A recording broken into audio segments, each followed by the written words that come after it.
The Hide Behind, based on the Hodag and Other Tales of the Logging Camps by Luke Sylvester.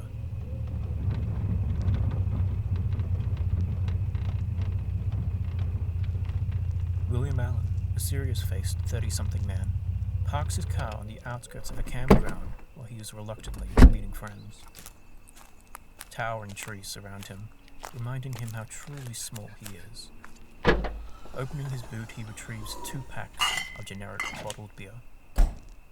Sounds of loud and hearty conversation drift from in front of William, but behind him, the eerie silence of the forest, interrupted by only brief sounds of owls and the wind through scattered branches.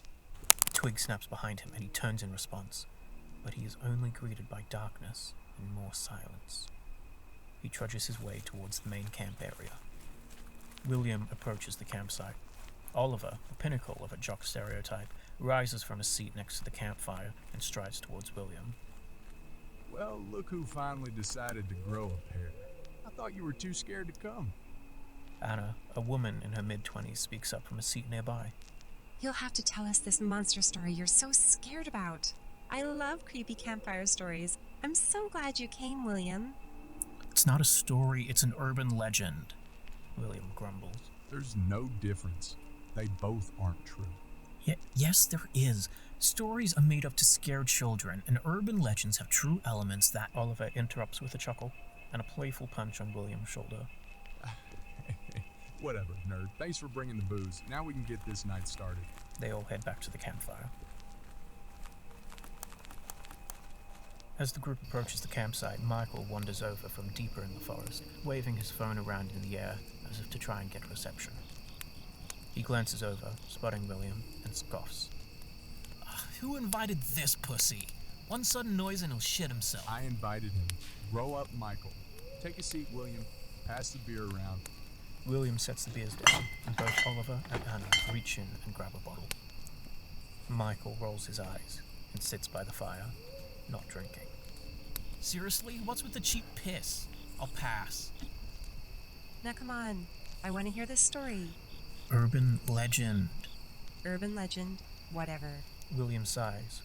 Reluctantly, he stands up and wanders behind the fire. Tonight I won't be talking about the beauty of nature, but of something entirely unspeakable. A tale which may be of some use to us here. During my travels, I've heard many recounts of creatures and monsters in woods just like the ones we're in tonight. Creatures that you won't find in a storybook. The monster I warn you about tonight is called the Hide Behind. Michael laughs, but William is unfazed, entranced in his own story. Slouched, this creature is a full 6 feet and walks on its hind legs. Its body is slender and easily hide behind the smallest tree. It is completely covered with long hair so thick that it is impossible to tell where the face is, if it even has one.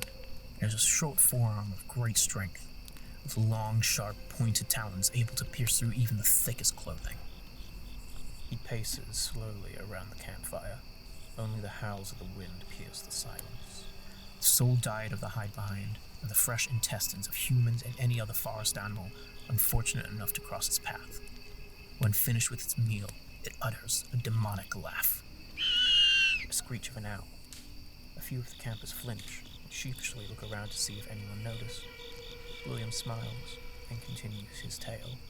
But if there is the faintest scent of alcohol on the still warm viscera, it will throw them back into the face of the victim, and with a horrible laugh, vanish back into the forest. On my way here tonight, I drove past a troubling scene. William stands next to his parked car on a quiet road in the forest. A set of clawed footprints leading away from a gutted crow. Proof that a Hide Behind recently died.